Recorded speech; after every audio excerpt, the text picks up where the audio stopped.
মুহররম মাস এটা সম্মানিত 4 মাসের একটা মাস। আল্লাহ সুবহানাহু ওয়া তাআলা কোরআনে কারীমের ভিতরে 4টি মাস সম্মানিত হওয়ার কথা বলেছেন। সূরা তাওবায় সেই 4টি মাসের সম্মান প্রসঙ্গে একাধিক আয়াতে আল্লাহ সুবহানাহু ওয়া তাআলা বিস্তারিত আলোচনা করেছেন।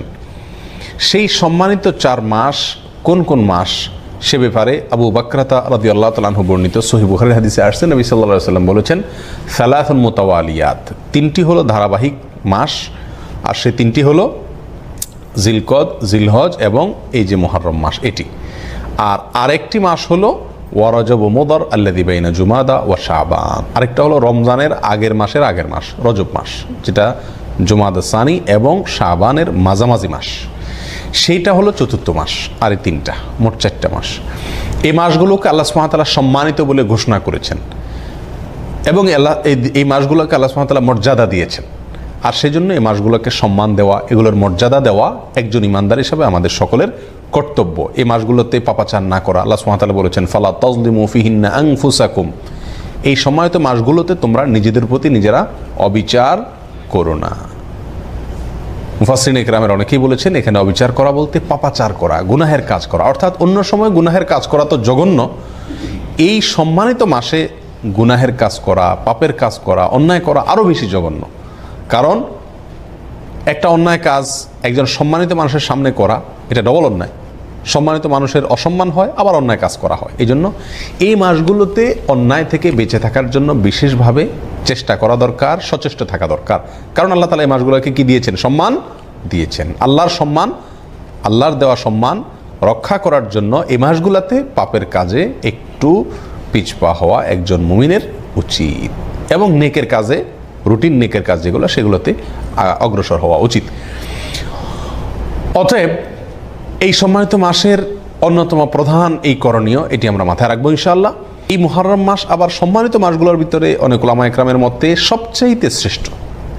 সম্মানিত যে 4টা মাস আছে তার ভিতরে সবচাইতে শ্রেষ্ঠ, এবং রমজানের পরেই মর্যাদার বিচারে শ্রেষ্ঠ মাস হলো এই মুহররম মাস। মুহররম শব্দের অর্থই হলো সম্মানিত। মুহররম শব্দের অর্থই কি? সম্মানিত। এই মাসটার নামই হলো সম্মানিত মাস, এবং হাদিসে এটাকে আল্লাহর মাস বলা হয়েছে। সব মাসই আল্লাহর, সব দিনই আল্লাহর, সব সময়ই আল্লাহর, কিন্তু এটাকে হাদিসে নবী করিম সাল্লাল্লাহু আলাইহি সাল্লাম শাহরুল্লাহ, সহিহ মুসলিমের হাদিসে শাহরুল্লাহ বলেছেন, অর্থাৎ আল্লাহর মাস। আল্লাহর দিকে সম্বন্ধ করে এই মাসটির মর্যাদা আরও বৃদ্ধি করা হয়েছে। এই জন্য সম্মানিত 4 মাসের ভিতরে আবার এই মুহররম মাসের সম্মানটা তুলনামূলক বেশি। সেই জন্য এই মাসটার প্রতি আমরা বিশেষ খেয়াল রাখবো ইনশাআল্লাহ। প্রিয় ভাইরা, একটা কথা আমরা বারবার বলে থাকি, সেটা হলো সম্মানিত মাস কখন আসে কখন যায় আমাদের দেশের সাধারণ মানুষ বেশিরভাগ লোক জানেও না। আপনি যদি বুঝতে পারেন যে এই যে চাঁদটা উঠতেছে সামনে, এই মাসটা সম্মানিত মাস, তাহলে আপনি ওই মাসের সম্মান দেখানোর চেষ্টা করতে পারেন। কিন্তু আপনি টেরি না পান কখন মাস আসলো কখন গেল, কোনটা সম্মানিত কোনটা সাধারণ, তাহলে তো আপনি সে মাসের সম্মান দেওয়া, মর্যাদা দেওয়ার সুযোগই পাবেন না। এই জন্য এই ধারণাটি বিলুপ্ত হয়ে গেছে, যেহেতু সমাজ এটার ব্যাপক প্রচার করা দরকার যে বছরে হিজরি বর্ষের 12টি মাসের মধ্যে 4টি মাসকে আল্লাহ তাআলা সম্মানিত ঘোষণা করছেন কোরআনে। খুচরা কোনো বিষয় কোরআনে থাকে না, এবং সেই সম্পর্কে আল্লাহ তাআলা বিশদ বিবরণ দিয়েছেন, সম্মান কিভাবে আমরা দেখাবো, অপপ্রচার করা যাবে না ইত্যাদি, যুদ্ধ বিগ্রহ করা যাবে না। এবং এই সম্মানিত 4 মাসের বিস্তারিত বিবরণ নবী করিম সাল্লাল্লাহু আলাইহি সাল্লাম সহিহ বুখারীর হাদিসে বর্ণনা করেছেন। অতএব একজন মুসলিম হিসাবে আমাদের কর্তব্যের অংশ হলো এই মাসগুলো যখন আসে বিশেষভাবে নড়ে চড়ে বসে সম্মান করা।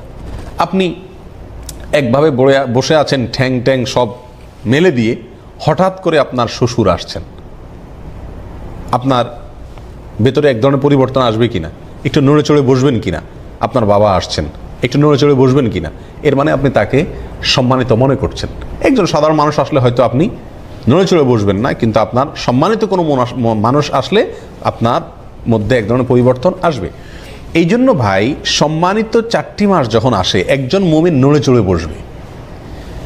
সে যদি মুহররম মাস আর সফর মাস এই দুটার ভিতরে তার কোনো কি না থাকে, তার কর্ম, তার কথা, তার কাজকাম ইত্যাদিতে যদি কোনো ব্যবধান না থাকে, তার মানে আল্লাহ যে মাসটাকে সম্মান দিলেন সেটাকে সে কেয়ার করল না। ঠিক না ভাই? ঠিক। আর বর্তমান সমাজের প্রায় সমস্ত লোক ইল্লা আমার রাহিমা রব্বি, হাতে গোনা কিছু লোক ছাড়া প্রায় সকল লোক আমরা সম্মানিত মাস আর সাধারণ মাসের ভিতরে আমাদের তেমন কোনো পার্থক্য নাই, দৈনন্দিন রুটিনের ভিতরে তেমন কোনো পরিবর্তন নাই। এই জন্য ভাইরা, দুইটা সম্মানিত মাস কিন্তু অলরেডি চলে গেছে, একটা জিলকদ, একটা জিলহজ।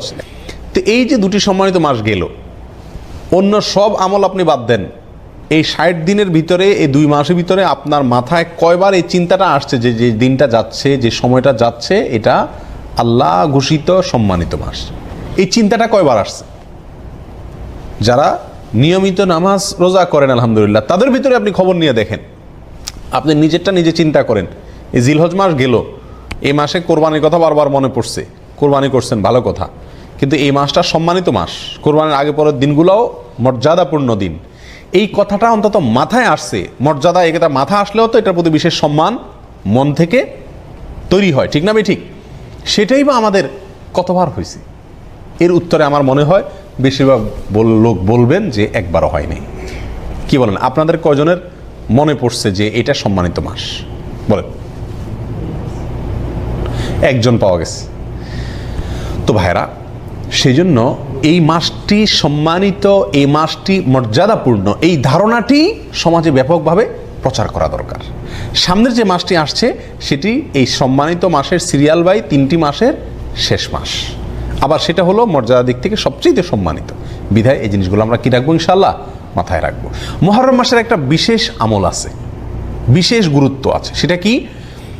সহিহ মুসলিম হাদিসে আসছে, নবী করিম সাল্লাল্লাহু আলাইহি ওয়াসাল্লাম ইরশাদ করেছেন যে আফদালুস সিয়ামি বা'দা রমাদান শাহরুল্লাহিল মুহররম, রমজানের পরে সবচাইতে উত্তম রোজার মাস হলো মুহররম মাস, আল্লাহর মাস মুহররম মাস। নবী সাল্লাল্লাহু আলাইহি ওয়াসাল্লাম এখানে কি বলেছেন?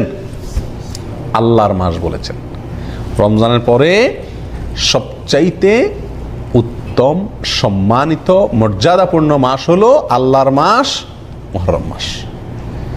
অর্থাৎ রমজানের পরে নফল রোজার শ্রেষ্ঠ মাস, নফল রোজার শ্রেষ্ঠ মাস হলো মুহররম মাস। নবী সাল্লাল্লাহু আলাইহি ওয়াসাল্লাম যে মাসকে নফল রোজার জন্য সবচেয়ে শ্রেষ্ঠ বলেছেন, সেই মাসে আমরা আশুরার রোজা বাদ দিই। আশুরার একটা বিশেষ তাৎপর্য আছে। মাস হিসাবে মুহররম মাসে নফল রোজা রাখার তৌফিক কয়জন মানুষের হয় বলেন?